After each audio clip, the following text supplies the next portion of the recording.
সবাইকে আজকে জিএসটির আমরা হচ্ছে সায়েন্সের যে ইউনিটের ভর্তি পরীক্ষা ছিল তার বিজ্ঞানের হচ্ছে পদার্থবিজ্ঞান অংশের সলভটা আমরা এখন দেখব। তো এইখানে দেখেন প্রথম প্রশ্নটা ছিল হচ্ছে ডান পাশের বর্তনীতে এক্স ওয়াই জেড এর কোন মানগুলোর জন্য আর বাল্বটি জ্বলবে। তো এইখানে দেখেন এক্স ওয়াই জেড, এখানে প্রথমে আপনার অ্যান্ড গেট এবং এটা অর গেট এবং পরে অ্যান্ড গেট। তো আপনি যদি এটাতে ওয়ান ওয়ান এবং জিরো দেন তাহলে ওয়ান ওয়ান মার্ক হচ্ছে অ্যান্ড গেটে গেলে এটা কি হবে ওয়ান হবে, এবং এটাতে হচ্ছে ওয়ান জিরোতে যোগ করলে আপনার আবার ওয়ান হবে, তাহলে ওয়ান ওয়ান আবার অ্যান্ড গেটে গেলে এটা আবার ওয়ান হবে। দ্যাট মিনস এখানে আপনার বাল্বটি জ্বলবে। তার মানে প্রথম কার্ডটার জন্য ডি নাম্বারটা আপনার কি এটা হচ্ছে সঠিক আর কি, এখানে ডি নাম্বারটা আপনার সঠিক। তো এটা হচ্ছে প্রথমে এটা ডি নাম্বার। পরবর্তীতে কোনটি মৌলিক এককের পরিমাপ নয়? এখানে আপনারা সবাই জানেন এটা ভরবেগ মৌলিক এককের পরিমাপ নয়।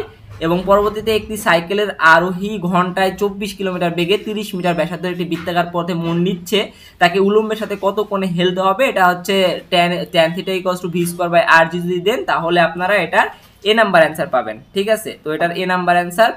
পরবর্তীতে গাছ থেকে 2 কেজি ভরের একটি নারকেল সোজা নিচের দিকে পড়ছে, বাতাসের বাধা দিলে 8.6 নিউটন হলে নারিকেলের ত্বরণ কত হবে? নারিকেলের ত্বরণ হবে এটা কিভাবে বের করবেন? প্রথমে নারিকেলের আপনি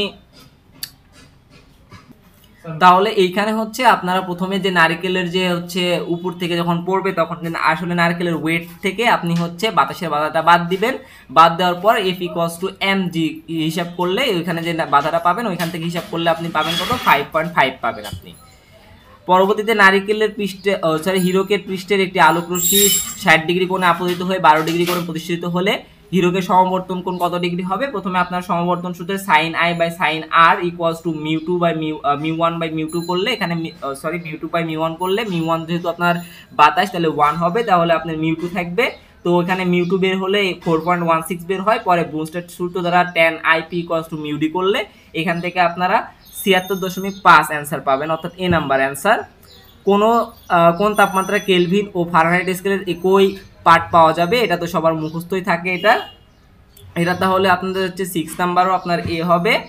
পরবর্তীতে একটি উপগ্রহের নিজ অক্ষে 10 ঘন্টায় আবর্তন হয়, এটা হচ্ছে অ্যান্সার। আমি এখনো মানে ওরমভাবে ম্যাথ করা লাগবে, আমি জন্য করি নাই, ইনস্ট্যান্ট দিচ্ছি। তো এটা হচ্ছে আপনারা দেখে নেবেন, কেউ যদি পারেন তাহলে কমেন্ট বক্সে জানাই দিবেন। এটা কোনো একটি হ্রদের তলদেশ থেকে একটি বায়ুর বুদবুদ উপরের পৃষ্ঠে আসলে দ্বিগুণ হয়, তাহলে এটা তো ইজিলি P1V1 = P2V2। এখানে হচ্ছে ফর্মুলা বসালে আপনারা পাবেন হচ্ছে 10.3 মিটার। প্রতি সেকেন্ডে 10 লিটার পানি 10 মিটার উচ্চতায় ওঠার জন্য পাম্পের ক্ষমতা কত হবে? যে P = FV, F = mgV use করলে আপনারা পেয়ে যাবেন, অর্থাৎ mgh/t, t = 1 সেকেন্ড। তাহলে আপনারা পাবেন এটা কত? যে 980 ওয়াট পাবেন। একটি ট্রানজিস্টর সিলিকন, এটাও একটু ম্যাথ করা লাগবে, এই জন্য আমি করি নাই। আপনারা কেউ যদি পারেন এটা তাহলে হচ্ছে আপনারা অ্যান্সারটা দিয়ে যাবেন, এটা কমেন্টে বলে যাবেন যাতে অন্যজনের হেল্প হয়। তো গরমের ফলে একটি সেকেন্ড দোলকের দৈর্ঘ্য বৃদ্ধি পেলে দোলকের 200 সেকেন্ড ধীরে চলে, দোলকের পরিবর্তিত দোলনকাল কত? তো ধীরে চলে এটা আসলে আলটিমেটলি তেমন কোনো পরিবর্তন হবে না, 2 পয়েন্ট সামথিং আসবে, তো মেইনলি 2 সেকেন্ডই থাকবে। তো 250 মিটার উচ্চতার একটি ঝর্ণা থেকে পানির নিচের আনুভূমিকের গতিবেগে গড়ে যাচ্ছে, শক্তির অপচয় অগ্রাহ্য করলে পানির বেগ কত হবে? তো পানির বেগ এখানে আপনারা বের করবেন। তো এটা হচ্ছে আপনারা পাবেন হচ্ছে 70 মিটার পার সেকেন্ড পাবেন এটার।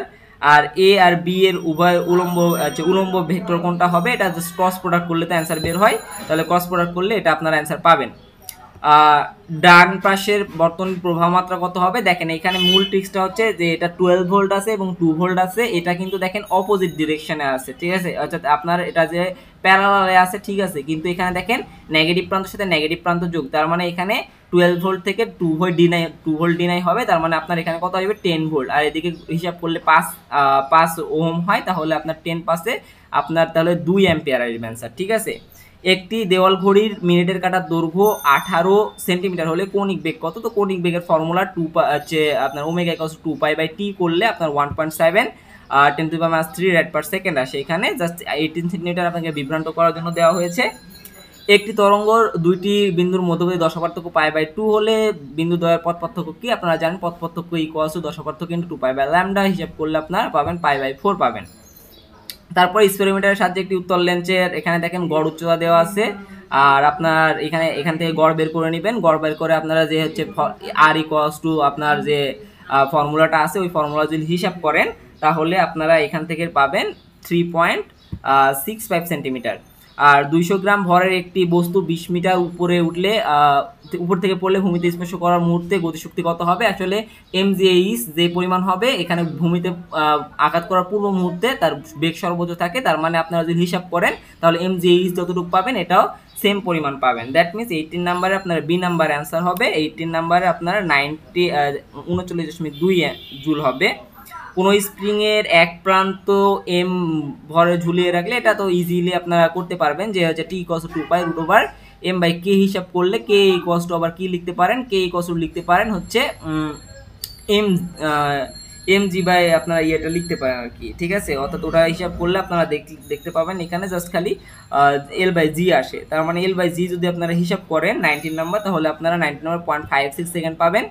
ধ্বংসাত্মক ব্যাতিজয়ের জন্য পথ পার্থক্য কত হবে? পথ পার্থক্য এটা বি নাম্বার, এটা মুখস্থ সবার। আর একটি বাড়ির বৈদ্যুতিক মিটারে 10 অ্যাম্পিয়ার 220 ভোল্ট লেখা আছে, ওয়াট হচ্ছে কতগুলো 40 ওয়াটের বাতি নিরাপদে লাগানো যাবে। তো এখান থেকে ওয়াট বের করে নেবেন, পি ইকুয়ালস টু ভিআই দ্বারা এখন হচ্ছে আপনার 40 দ্বারা ভাগ দিলে আপনি কত পাবেন? এখান থেকে 20 নাম্বারে পাবেন আপনি হচ্ছে কত, এখানে 20 নাম্বারে আসে তাহলে আপনি দেখবেন 55 পেয়ে গেছেন। তো 55 এটার অ্যান্সার হবে সি নাম্বার। পরবর্তীতে আপনার একটি চিরের প্রস্থ এত আলোকিত এত মিটার, তো এটাতে আপনার যদি করেন তাহলে হচ্ছে a sine theta equals to 2n+1 lambda যদি করেন তাহলে এটা পাবেন আপনি। এখানে রেডিয়ামের অর্ধজীবন 1590 বছর, আর গড় জীবন কত? তো গড় জীবনের সাথে অর্ধজীবনের একটা সম্পর্ক আছে যে টাউ ইকুয়ালস টু T12/ln2। যদি আপনারা করেন এটা তাহলে হচ্ছে 23 নাম্বারের আপনারা যে অ্যান্সার পাবেন সেটা হচ্ছে 2294। 93 এর ক্যালকুলেটর করলে এটাতে 94 দিবেন। কত তাপমাত্রা অক্সিজেনের অণুর গড় হচ্ছে মূল গড় বর্গবেগ -100 ডিগ্রি তাপমাত্রা হাইড্রোজেন অণুর মূল গড় বর্গবেগের সমান হবে? এটা যদি আপনারা হিসাব করেন 24 নাম্বার তাহলে দেখবেন যে ডি নাম্বার অ্যান্সার আসবে, অর্থাৎ 2768 কেলভিন। আর ডান পাশের বর্তমানে তুল্য ধারকত্ব কত হবে? এটা যদি আপনারা তুল্য ধারকত্ব সূত্র দ্বারা হিসাব করলে আপনারা 2 মাইক্রোফ্যারাড পাবেন। তো এই ছিল আপনার ফিজিক্সের সমস্ত অ্যান্সার। আপনারা সবাই মিলাবেন, কার কয়টা হলো আমাদের জানাবেন। কেমিস্ট্রিরও একটু পরে দিব আমি ইনশাল্লাহ। ততক্ষণ ভালো থাকবেন, ধন্যবাদ সবাইকে।